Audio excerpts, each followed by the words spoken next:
Do you want to become an Olympic champ and get a gold medal in your fall calendar planning in just 5 minutes? Stay tuned because that's what we're going to do together. All right. My name is Eric with a K. I'm the host of the Practical Youth Ministry Tips podcast. And I love to whiteboard, figure out what we're doing.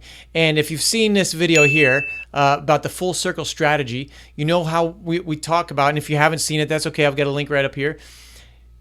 This is all about getting students from point A to the very end, point Z, I guess, so that they can keep going through the loop. But I want to walk through each area. So let's dive right in. Now, the Olympics are over, but you still can get a gold medal in planning, parent pleasing, pastoral props. Okay, that's enough P stuff. But in the full circle strategy, the first thing you want to look at is your outreach events.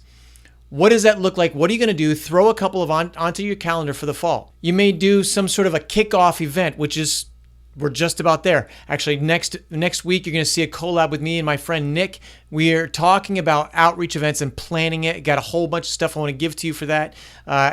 So we're going to do one video on my channel and one video on his channel. You're going to love it. It's going to be great. But it might be a themed event, a night at the park, humans versus zombies, dodgeball, whatever. Plan a couple of things, drop it on, maybe a movie night, put it onto your calendar, and now you're done with that. And then when you look at your service, like what are you doing on your service times, whether that's Sunday or Wednesday, whatever.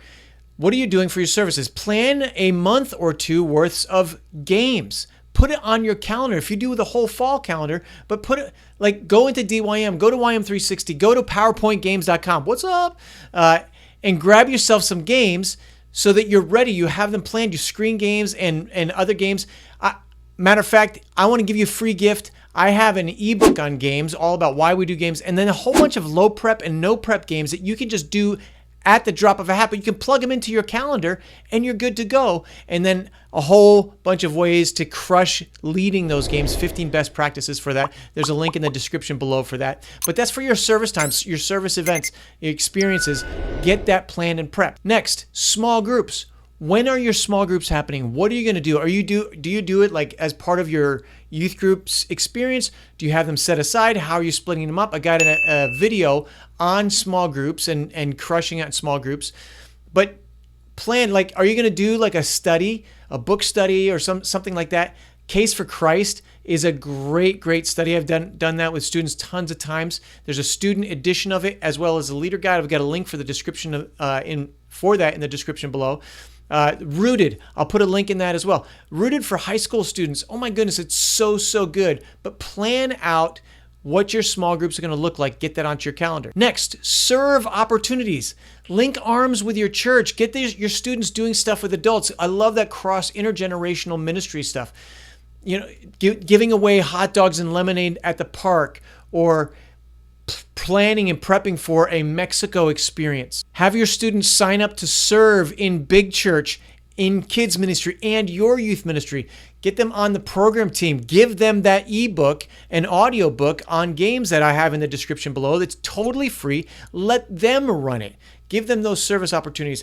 Get them plugged into your worship team, into your tech team, into greeters, first-time guest team. Like that stuff would be amazing to have for your students to be doing. And then student leadership. Find at least one student you can pour into. Meet with them maybe once a month where you kind of have a bigger meeting and then just touching base each week. Maybe they come early to every youth group, but give them a journal, have them take notes during youth group, in church, big church, whatever. Give them an opportunity, a place to serve in your ministry, as well as somewhere else in the church to serve. Give them those opportunities, give them a heart of service, and give them that chance to be someone that actually leads in your ministry, whether it's games, maybe train them into a talk and give them an opportunity to do that. Let them flourish. But challenge your students. Even if you start with one, that will grow at some point. Once you kind of get a few reps under your belt, you can bring some more students on. So that's it. If this was helpful, would you click the share button and pass it on to somebody else? And until next week, when I have my friend Nick on, see ya!